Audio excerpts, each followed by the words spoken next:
Thank you for coming today. Today we've got something a little unusual, perhaps keeping in line with the sort of day it is at 11th of November.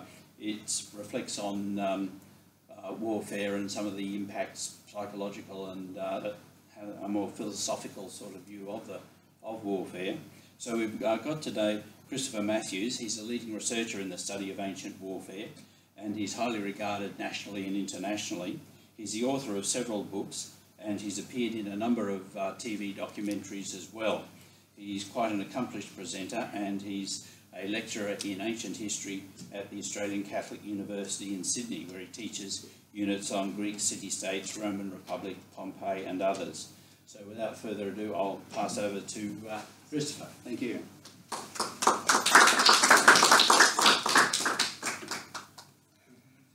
Afternoon, everybody. Thank you for coming. I just want to start off by saying that much of what I'm presenting today is part of a much larger work in progress, where I'm looking at the physical and psychological elements of military service, from recruitment through to reintegration back in society, in both a comparative way between ancient Greece and the modern world, to see what, if any, lessons the ancient Greeks can tell us. But the reason why I'm comparing, say, the modern world with the ancient Greeks is that Western military tradition begins with the Greeks. Many of the units and the subunits found within modern armies, for example, their methods of training, their conditioning, and so on, all owe their origins to the warriors of the ancient Greek world. Furthermore, the ancient Greeks were the first culture to really begin to try and understand the traumas of conflict for the combatant and the civilian alike, and for their society as a whole, and then write the results of these examinations down. And many of the things that we find in the ancient literature have very clear modern parallels. So within the literature of ancient Greece, we find a number of references to physiological responses to things like fear on the battlefield, and many of these are also seen in studies of modern combatants as well. And a lot of it has to do, at least the examples I have on this slide, with how fast your heart is beating. So when you get afraid or you are anxious, you experience an accelerated heart rate, but that can then manifest itself in other ways. So up there, when it gets to about 145 beats a minute, which is almost double a normal resting rate, you start to get a loss of motor skills. Your hands start to shake, your joints can lock up, knees go weak. And the column on the far right, there's some examples from ancient literature which show references to these on the battlefield as well. The first one, way back in the 8th century BC, in Homer's Odyssey, where he talks about how war loosened the knees of many a warrior, for example. If you get even more afraid or more agitated and you get to 170 odd beats a minute, you can start to experience tunnel vision, so the narrowing of your visual perception. The 5th century historian Thucydides talks about how warriors on the ancient Greek battlefield cannot see everything around them, and no one really knows much more than what's going on directly in front of themselves. If you get really agitated, you can experience a thing known as hysterical blindness. This is where you are experiencing such an extreme state of fear that the brain actually severs the visual input from your eyes, and you go temporarily blind until your heart rate drops and you sort of recover or calm down, for lack of a better term. Again, we find this in the ancient text. This one from Herodotus' account of the war between the Greeks and the Persians, where an Athenian by the name of Apesilas was suddenly blinded by the sight of a large opponent that was facing him. And at 180 beats per minute, your sympathetic nervous system takes over, and it basically just takes control of your body so that it is real fight or flight situation. Things going on with your body. A lot of it is out of your control, and one of the main consequences of this is a loss of bowel control. This happened to at least 50% of American servicemen in World War II, according to records from the American military. But way back in the 5th century, you have Aristophanes, who's an Athenian playwright, talking or referring to war as the emptier of bowels twice in one of his particular plays. So these are just a couple of examples of how the ancient Greeks start to examine and write down some of these manifestations, for lack of a better term, that can occur to a combatant on the battlefield. In other pieces of literature, both Achilles and Odysseus, two of the greatest heroes of ancient Greek texts, exhibit many of the symptoms of what modern military psychiatrists term survivor guilt. Both Plato and Aristotle tried to understand the impact of war on the state as a whole. Greek dramatic tragedy from the 5th century BC also deals metaphorically with the traumas of war. If any of you have read any of the Greek tragedies, yes, they do have this sort of face value story of heroes and that sort of thing, but the underlying metaphor is dealing with trauma of a recent conflict. That's because these were performed in a large open theatre in Athens for a predominantly male audience, all of whom would have been combat veterans. And so it is a means, through the medium of drama, of a mass catharsis, a sort of a big group therapy session for the Athenian males to try and deal with the traumas that they've just encountered. The Americans are actually doing something similar now, where they have Greek tragedy put on for a lot of their returned veterans to help them try and deal with their psychological traumas. I think they've performed for about 40 or 50,000 so far. They also do it for police officers and anyone else in high stress situations where things like PTSD can occur. And so from all of this, we can get a pretty good picture of how the ancient Greeks viewed conflict and its traumas, and this can then be used in a comparison to modern times, because many of the things that the Greeks examined still impact on modern military institutions. Now, despite these similarities in the way that war has been viewed and examined in both the past and the present, there are, however, some fundamental differences between the warfare of these two ages, and it's important to understand these differences in order to place the subsequent comparisons into context. So here's a couple of criteria just for use as a comparison. So in terms of means of deployment, when you look at ancient Greek warfare, it's close massed formations, thousands of men all standing in line, fighting against another massed formation standing in line facing opposite them. Modern warfare, at least for infantry soldiers, small open units, scattered several metres apart, tens, maybe hundreds, if it's sort of a company or any larger unit in the engagement. Method of engagement, ancient Greek warfare is predominantly hand-to-hand, probably 95% hand-to-hand. Spears for the most part, swords if you have to. The thing at the bottom where it talks about posturing and confrontation, the ancient Greek armament is meant to intimidate.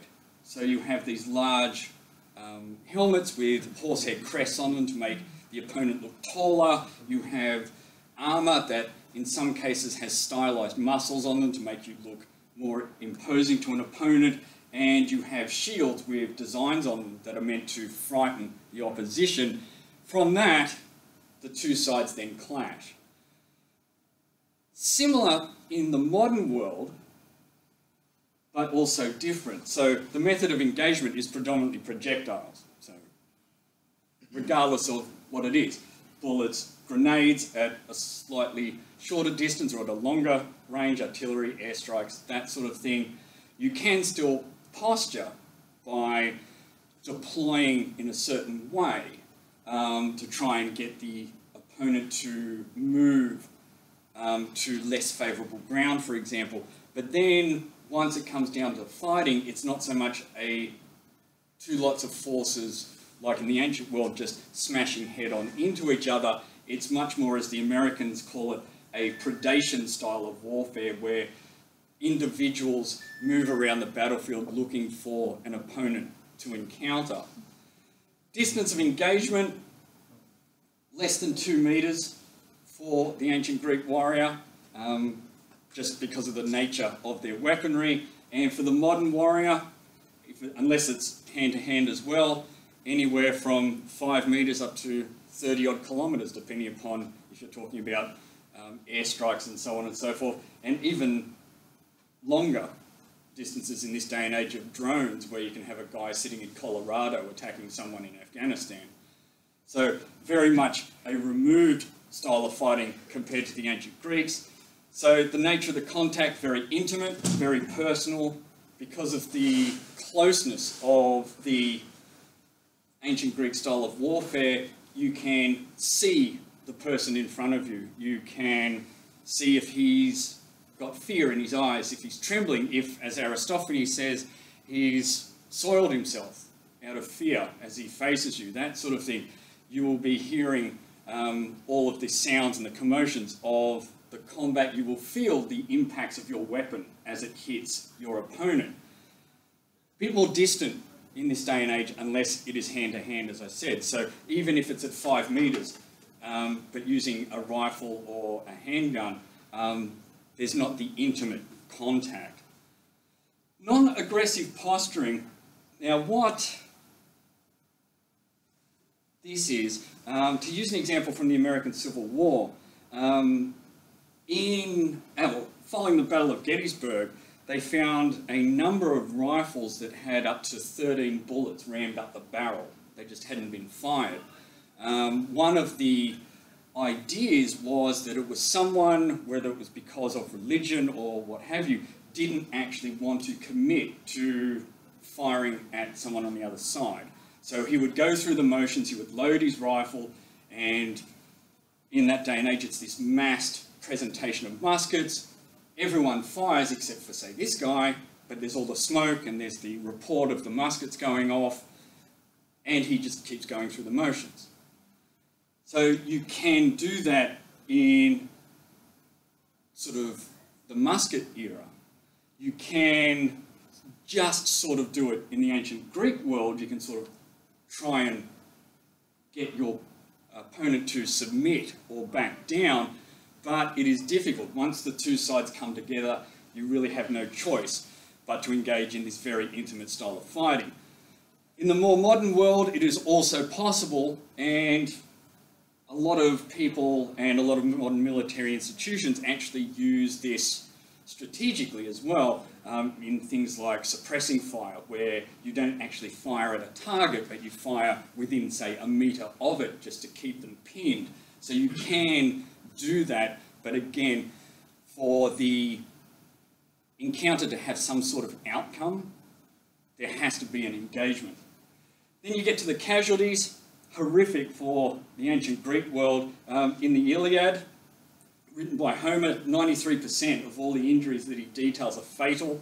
During the 5th century, a winning side could expect to lose up to 10% of their men, and a losing side, 40+%.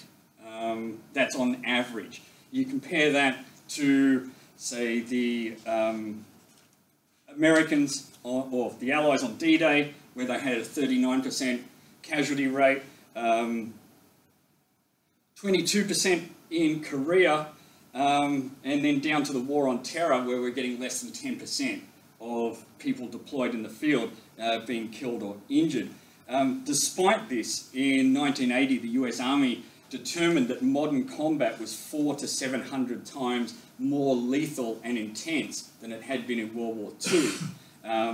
But this is just a reflection of the technology and the mechanisation of more modern warfare. Now, one of the factors which has greatly contributed to the success or failure of any military operation in the ancient world or the modern has been the morale of the individual. Without the willingness of soldiers to engage in the fighting, any military action cannot take place, and the willingness of a soldier to stand their ground amidst the horrors of combat or not is one of the things that has dictated the outcome of many an engagement. Many different socio-political aspects of the warrior's home state combine to influence his morale in battle. Some of these are specific to that state, such as national pride, for example, while others have a broader sphere of influence. However, across the ages, studies have shown that the one socio-political aspect that almost all warriors would have been influenced by is religion in some regard. Now, war is a variable entity, full of vagaries and seemingly random acts and outcomes, where death and injury on both sides is an all too common occurrence. Why, for example, does a person's weapon fail at a particularly critical point in a battle when his opponent's does not? Why does one warrior only receive a minor injury when another is killed instantly? Why does one warrior get hit by a volley of projectiles while the man standing beside him does not? These are the sorts of questions that warriors have been asking for millennia.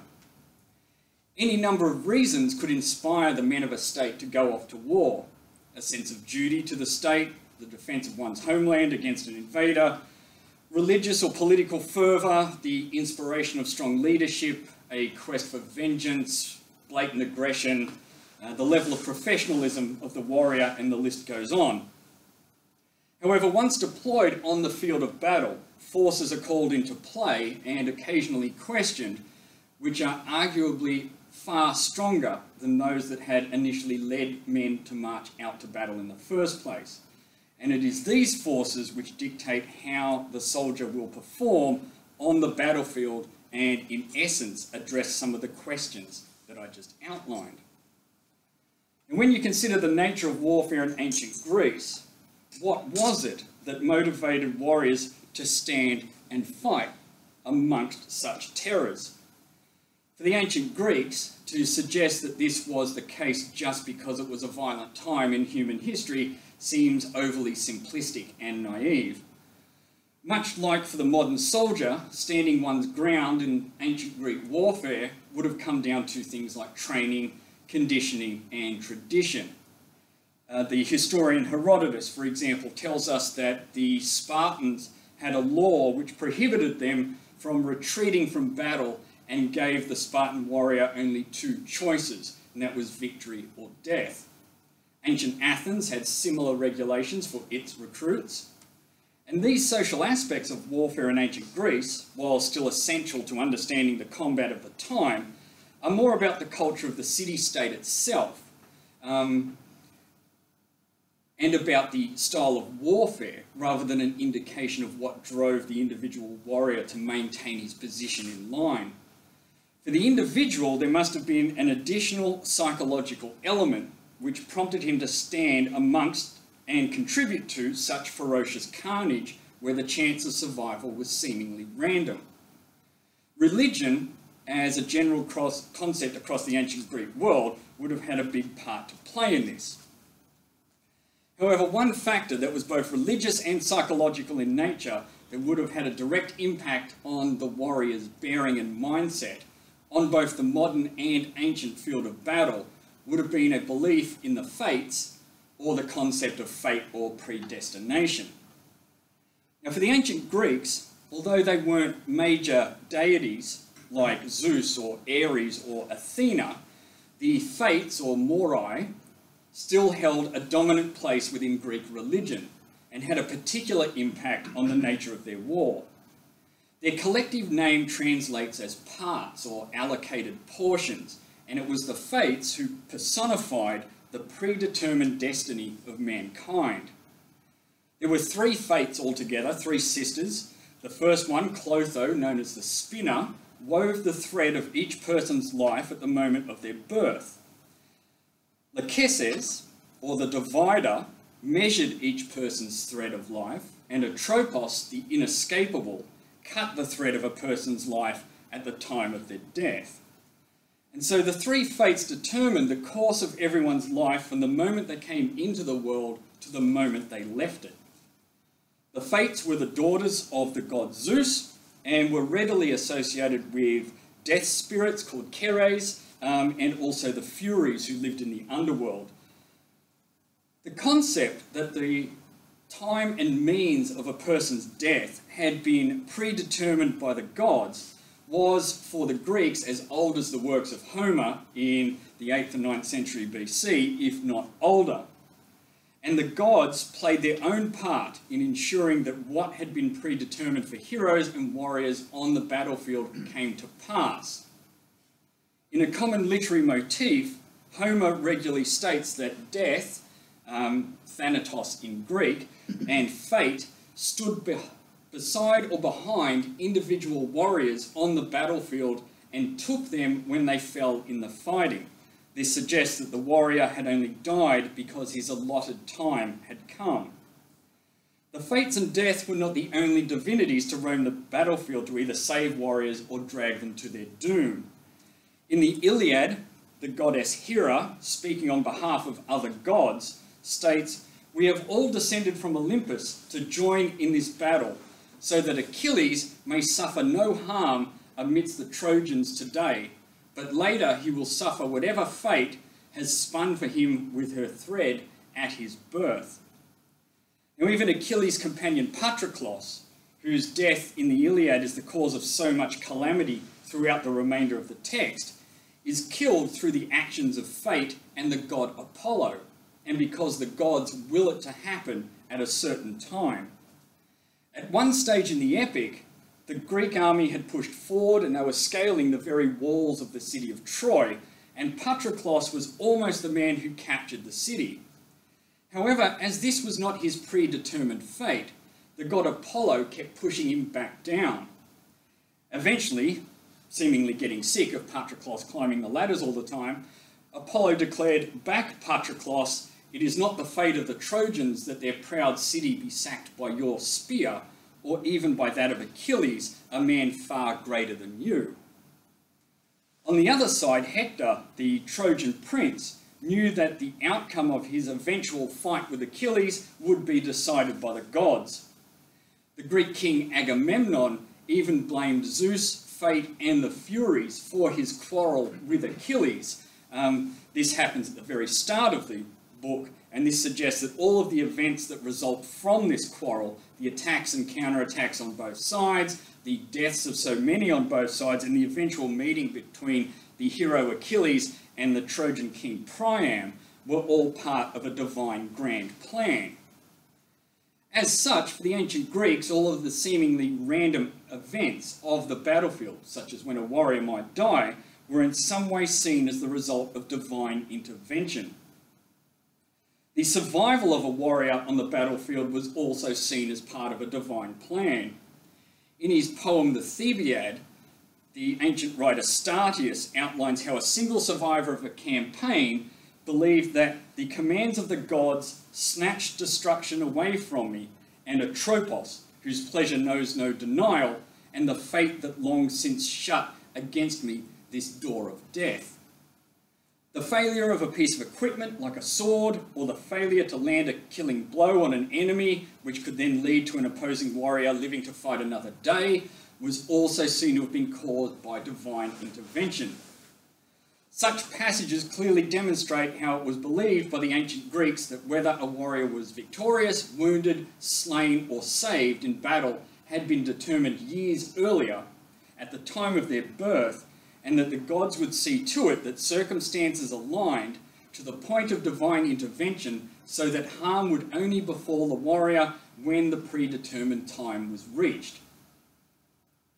Now, what happened to a warrior even after he was slain was also predetermined.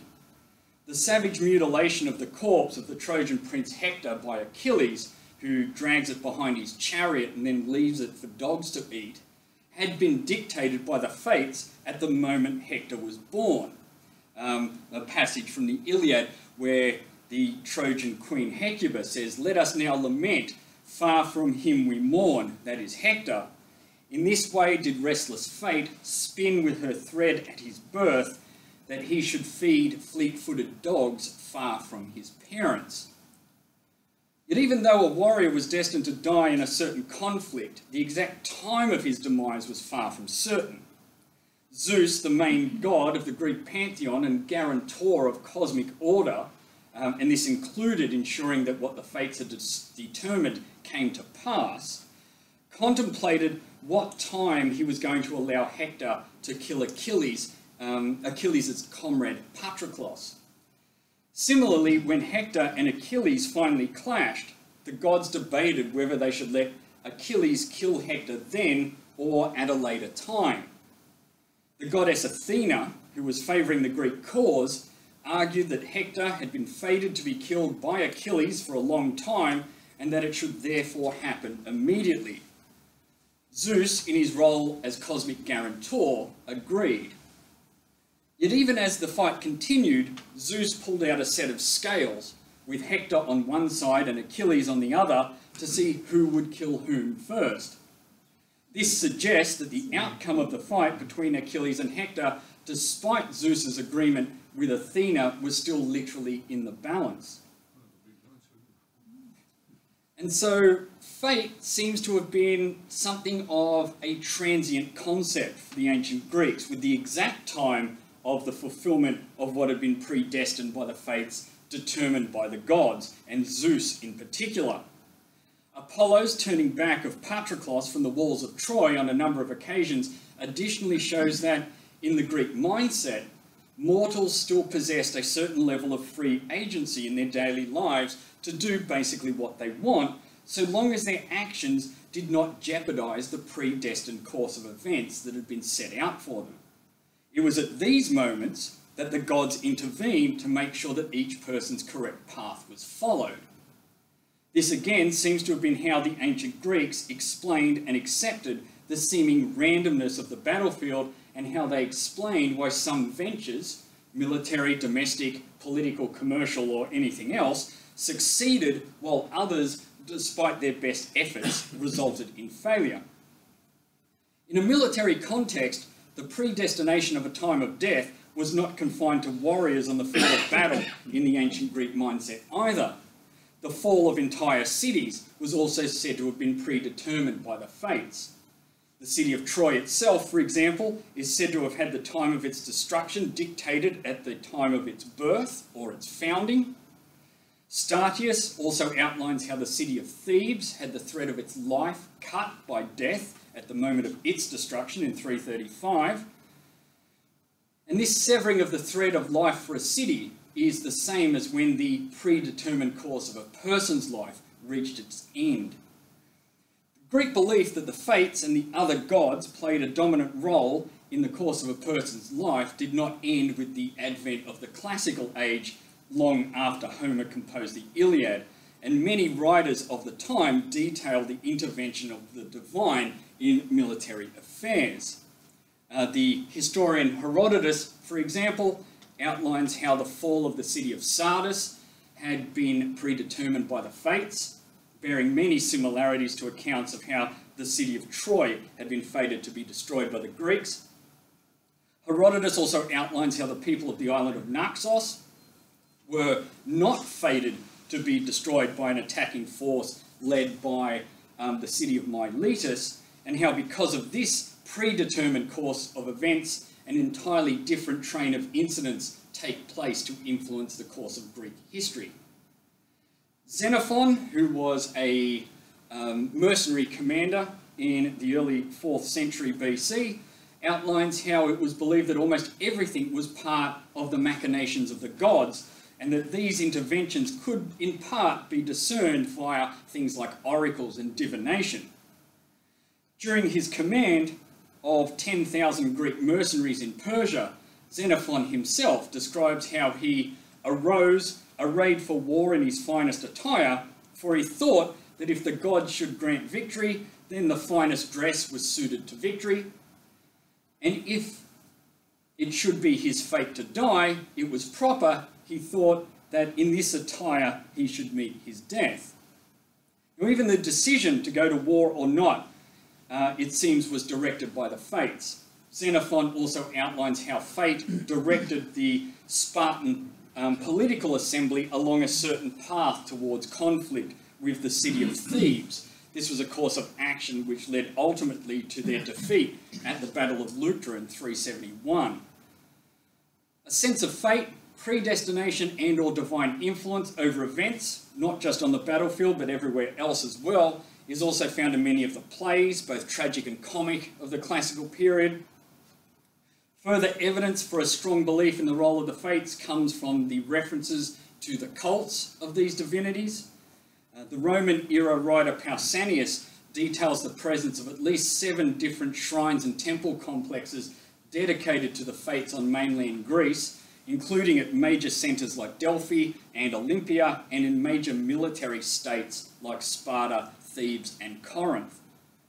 The widespread nature of these cult centres honouring the Fates and the references to them found in the literature of the classical age demonstrates that the belief in the power of these deities was pan-Hellenic, so it encompassed all of Greece, and they were seen to be an integral part of how events played out, from the conduct of military campaigns to the actions of individual warriors on the battlefield. Now, a strong belief in the working of fate, divine sanction for one's actions, and or divine protection would have had a powerful impact on the mindset of those on the ancient Greek battlefield. A belief in the workings of the Fates, in particular the idea that a warrior would only die when their allotted time had come, would have removed much of the fear associated with operating in a frantic combat environment.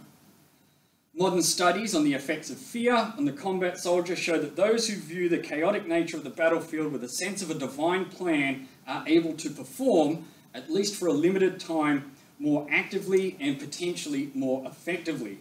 As Reagan states in his book, Fight or Flight, fear must be channeled so that its control becomes the first step in becoming an efficient soldier.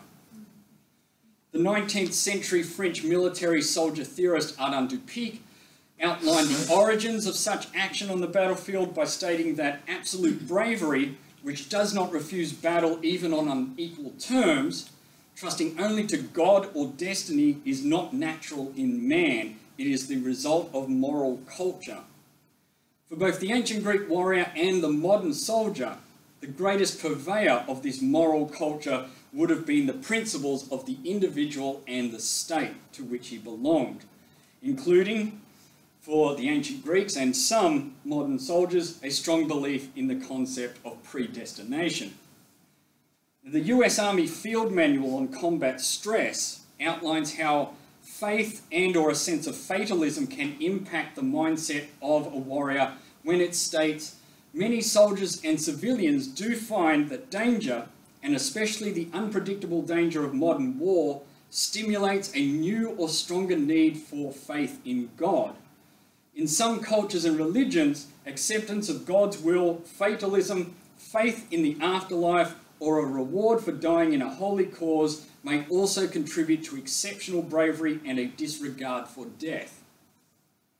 Now, not only would a sense of fatalism remove much of the fear of death, but the main advantage in such a system of belief is that it allows a soldier to find relief, distraction, and or consolation in relation to the horrors of war which may be unfolding around him. In studies conducted by the US Army at the end of the Second World War, when combat veterans were asked, while you were in combat, did you have the feeling that it was just a matter of time until you would get hit? More than 60% answered in the affirmative.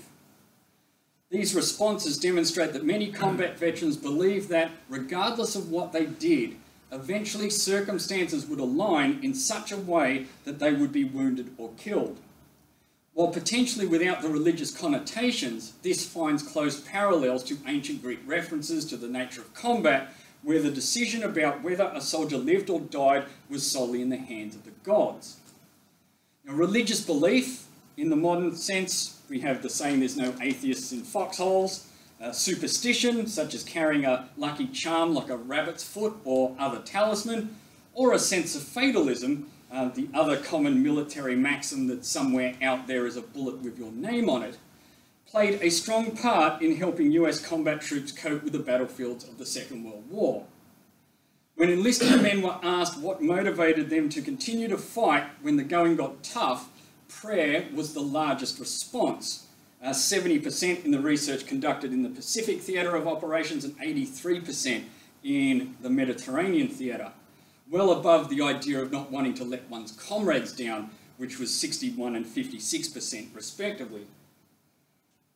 The extent that prayer was said to have helped, and in what form, whether this was a plea for divine protection or a fatalistic acknowledgement that what was to come in battle was part of a divine plan, was not examined by the US military. However, such a high response rate amongst combat troops shows that the notion of divine support or intervention in some guise helped make the experience of combat more bearable for many soldiers, as these provided modes of adjustment to situations of high stress and unpredictability. Benjamin Charlotte from the Israeli Defense Force states that faith or fatalism does not mean that we delegate responsibility to another agent, or does not only mean, it also means that we restructure our perception of the environment. And this in turn allows things like the random and chaotic nature of war to, at least from the soldier's perspective, somehow make sense.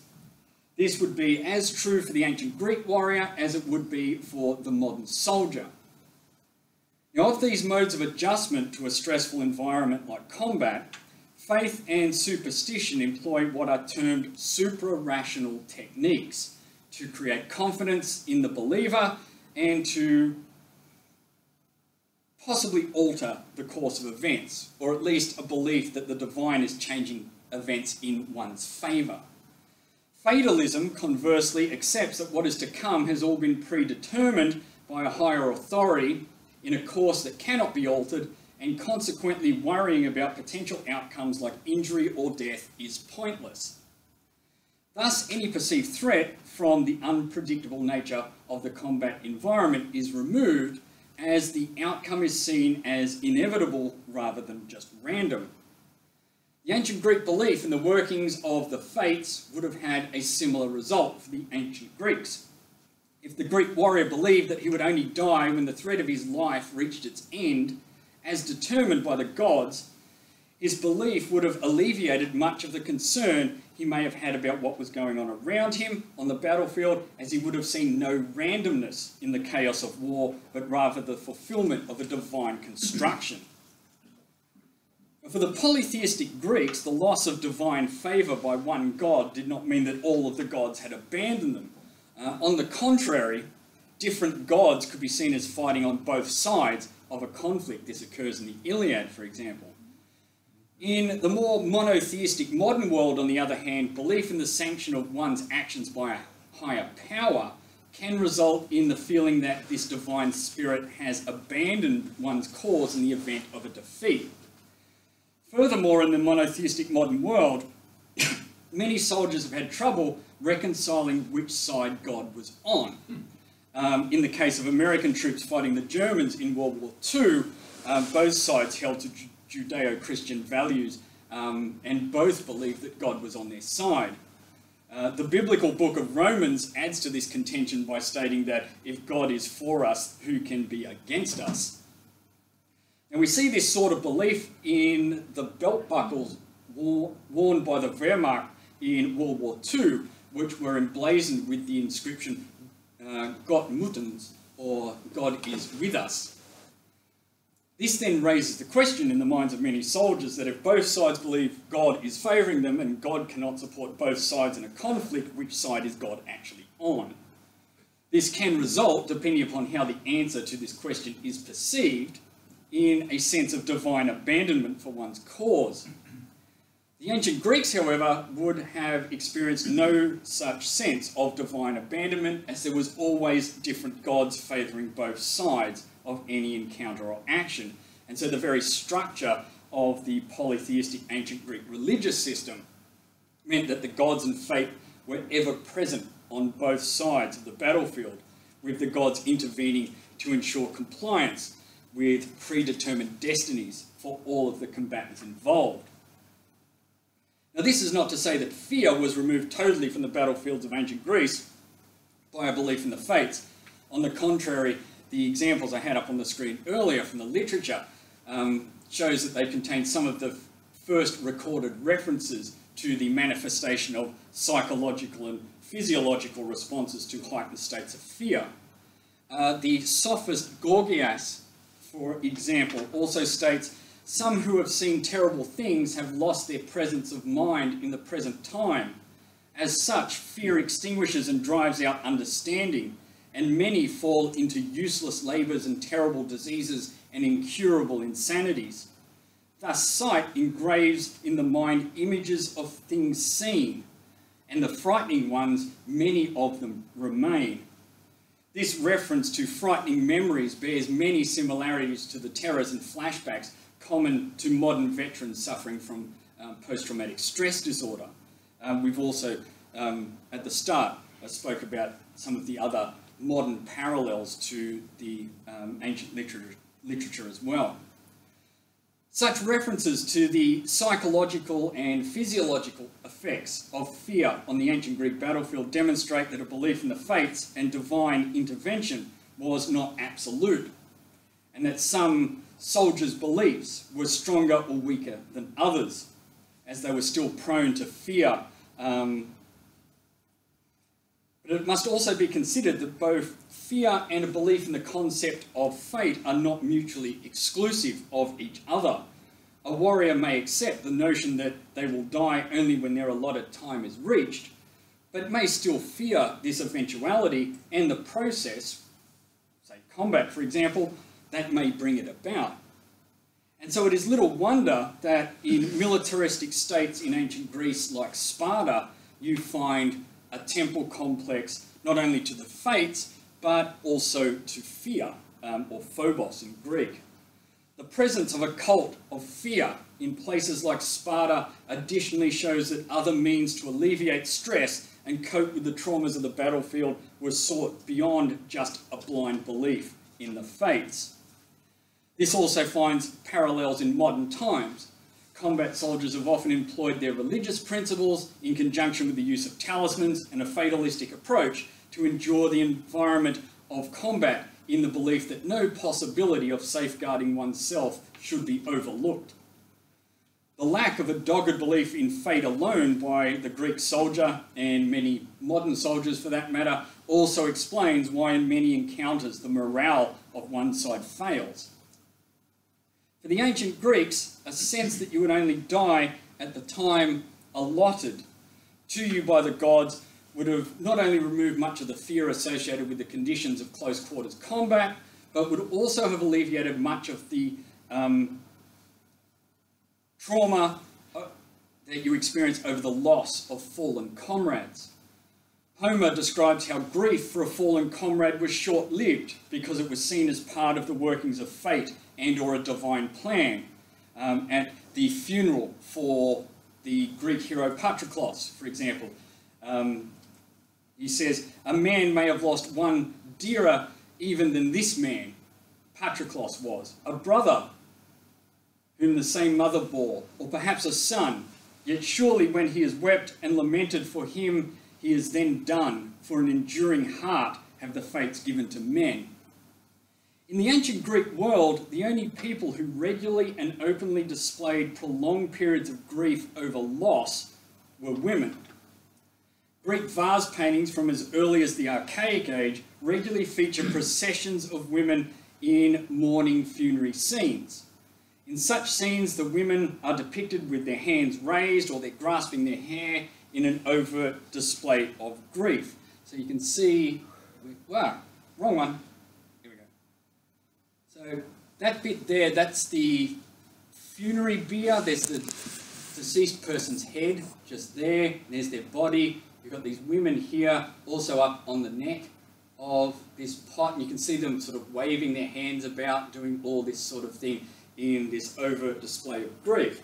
Men, on the other hand, which is this part here on the back, in most Greek funerary scenes are either just standing there, or in this case they're stoically farewelling or saluting the fallen, rather than having this overt display of grief. We also find accounts of such stoic conduct in passages such as Thucydides' record of Pericles' funeral orations given for the Athenian war dead in 431, and on funerary epitaphs across the ancient Greek world. None of them lament loss in times of war. The belief that the time of a warrior's demise was solely in the hands of the fates and the gods would have affected almost every facet of the ancient Greek world, and warfare in particular. A similar belief in the divine would also affect the mindset of many modern soldiers and influence the way they viewed the battlefield as well. Soldiers would find comfort in the idea that they would only die on the battlefield as part of a larger divine plan. This would have, in many cases, removed much of the fear and stress of combat. Importantly, this would not have removed all of the fear nor the ability of free agency, which would allow the combatant to undertake any action so long as it was not contrary to their predestined fate. Accepting that a comrade had only been killed as part of this same predestined course would have also alleviated much of the grief and guilt that survivors of conflict felt in relation to their lost brothers in arms. It is only when someone questions or loses faith in the concept of fate or divine intervention or protection that many of the psychological side effects of combat, such as guilt and fear, seem to manifest themselves in the combatant. This would have been true for both the ancient Greeks and the modern soldier. But for the ancient Greeks, the strong belief in the fates across the Pan-Hellenic world, combined with other religious principles of the individual and the state, partially explains why the warriors of ancient Greece were both physically and psychologically capable of standing their ground and engaging in some of the fiercest forms of combat known to any age. Thank you.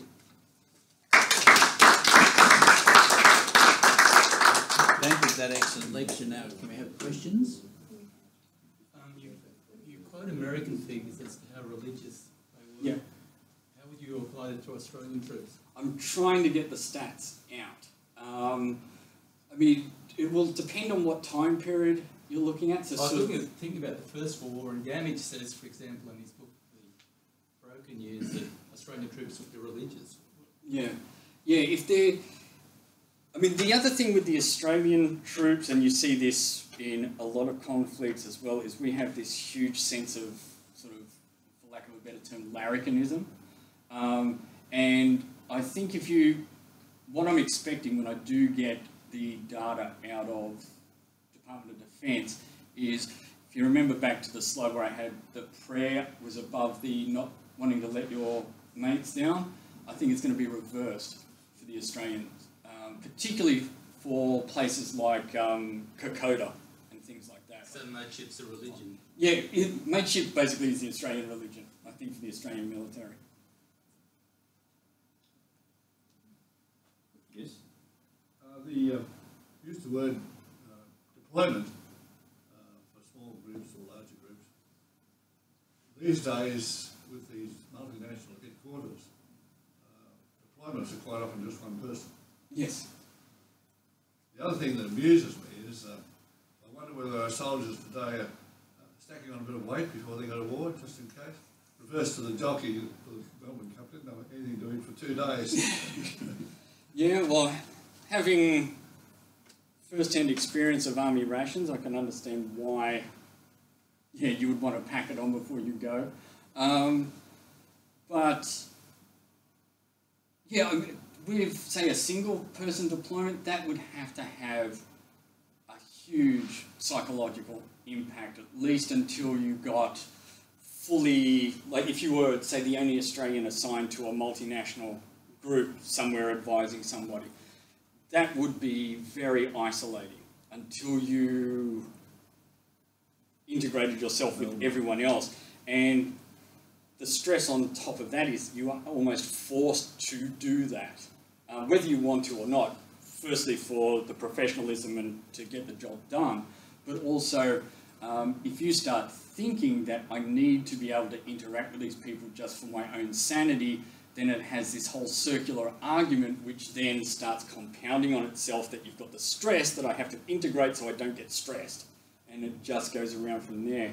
So there is some data that I've seen for people that have been either small groups attached to others that undergo this sort of thing. And a lot of it for the Americans in Vietnam as well, where you had all the social and racial issues. And so if there was a very small contingent of,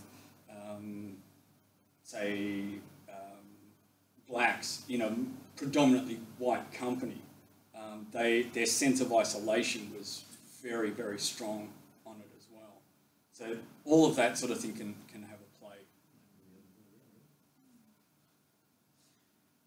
Where you're talking about the choices of believing God is on your side or the other side, Yep. there's the third choice that you think he's on neither side anyway. Yeah. And the other thing is that when you're in a life-threatening situation like you are in battle, then the idea of the prospect of an afterlife becomes far more attractive than at other times, I think. Yes, yeah, and that's partially what a lot of the American studies have sort of borne out, that even people that were not overly religious to start with, once they've gone into combat, it becomes a lot stronger, whether it's just for the duration of their deployment or with a lot of their troops now that are coming back, a lot of them now become very regular, say, churchgoers, that sort of thing as well. So it can manifest itself in different ways, but yes, definitely.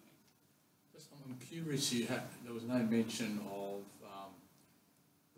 the Greek soldiers indulging in drink before the battle. It was my understanding that was very common. They got inebriated before battle. Or isn't that common? It's, well, depends on which city-state you're looking at. So for someone like, say, the Spartans, drinking in their culture entirely is almost forbidden. When you get to some of the slightly more professional armies like Philip and Alexander, it's banned altogether in the military. There's no drink whatsoever, despite the fact that Alexander's drunk half the time. But he's normally doing that after they've captured a city and that sort of thing, where there's no combat coming up. But on the field of battle, it's quite rare for the very, very good ones to sort of be indulging in that sort of stuff. Even with the later Romans, it was pretty much a flogging offence and that sort of thing. They did carry wine with them. For the Romans, each individual had a small flask of it, but it was more for disinfectant, because it was so strong, undiluted, that they could use it as an antiseptic on wounds and that sort of thing as well. That possibly accounts for the 93% fatality rate that Rob in your slides there. I mean, a wound is not getting much in the way of treatment. No, and the wounds are going to be fairly horrific. I mean, for the ancient Greeks, most of them are headshots, despite the fact that they've got, it's so close, because they've got all this armour and these big shields.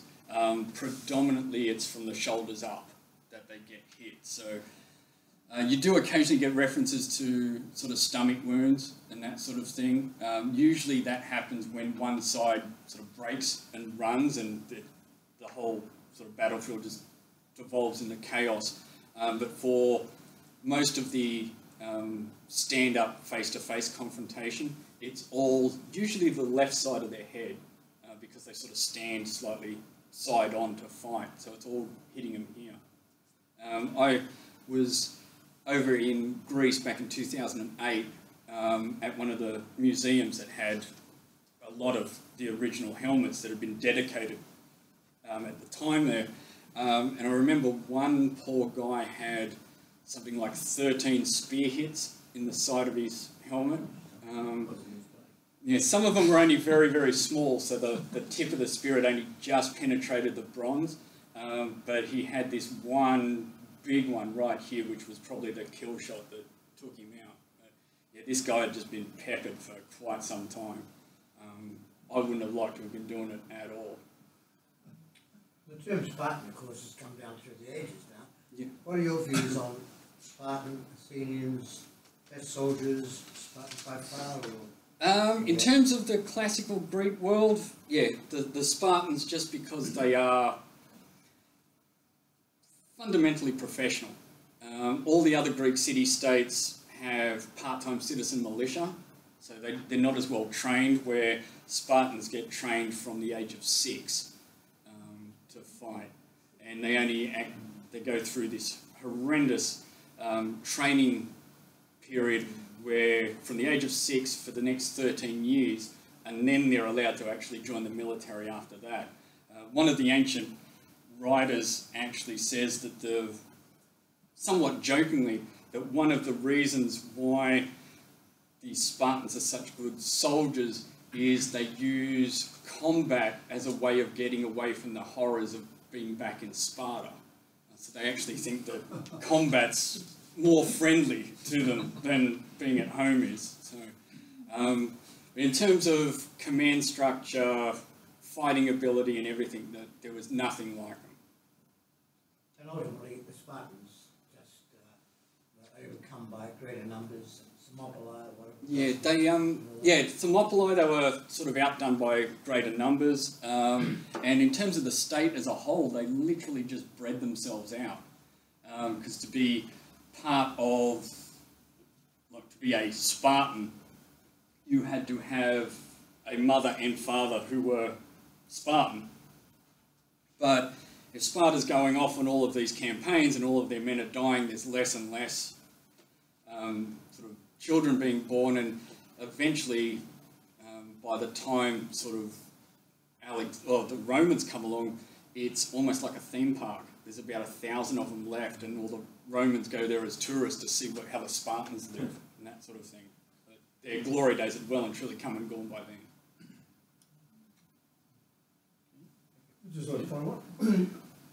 Where are you taking your thesis from here? You're looking at fate and predestination on the mindset. What other factors are you going to look? So I'm starting right back with recruitment.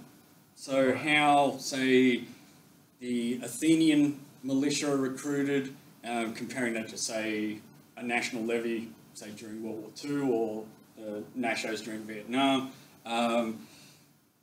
You've got, say, the Spartans as a professional comparison to professional units, looking at then their training, their conditioning, both physical and psychological as well. I mean, just to use the Spartans again as a case in point, I mean, they are taught to endure everything that they can think they might experience on the battlefield from the age of 6. So they have an annual festival for the goddess Artemis, the goddess of hunting, which roughly translates as the Steal the Cheese Festival.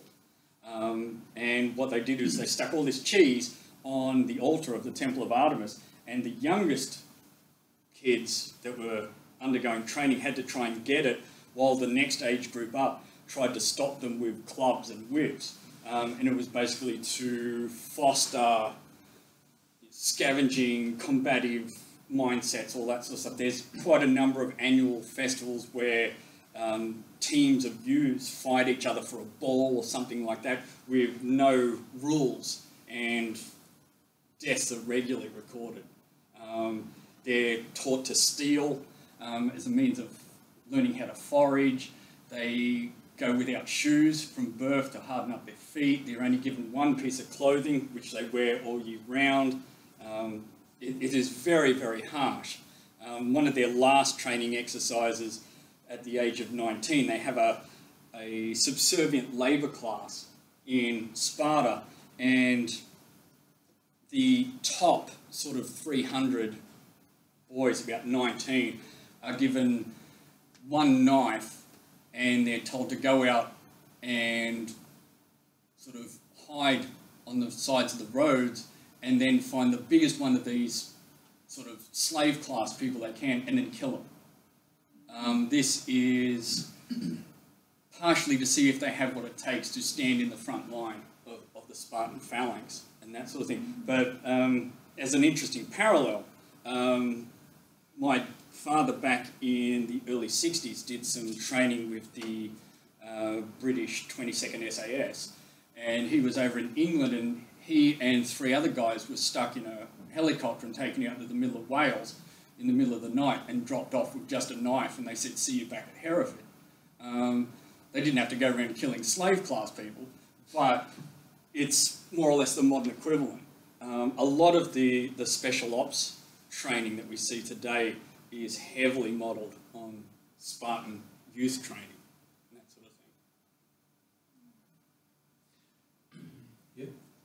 Chris, you're talking about battles between soldiers and soldiers. Yep. What about the first battles, especially at sieges, where you're told to go and kill everything that's there? Yep. Man, woman and child. Yep.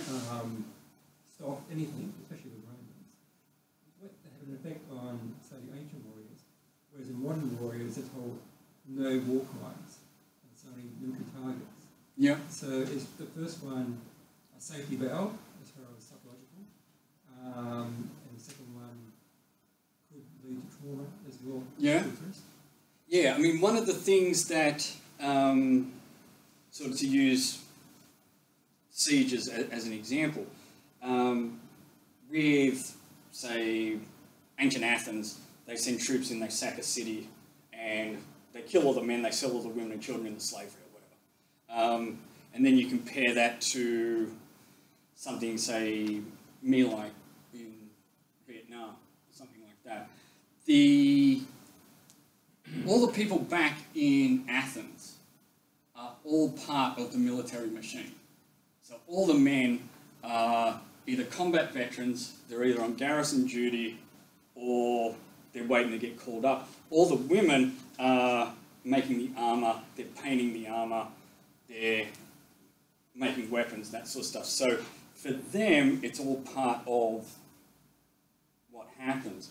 When you look at the modern world, because we only deploy a small percentage of our population to somewhere, regardless of whether there's an incident like a My Lai or not, most of the population doesn't or can't relate to the combat soldier or anyone else from the services when they come back.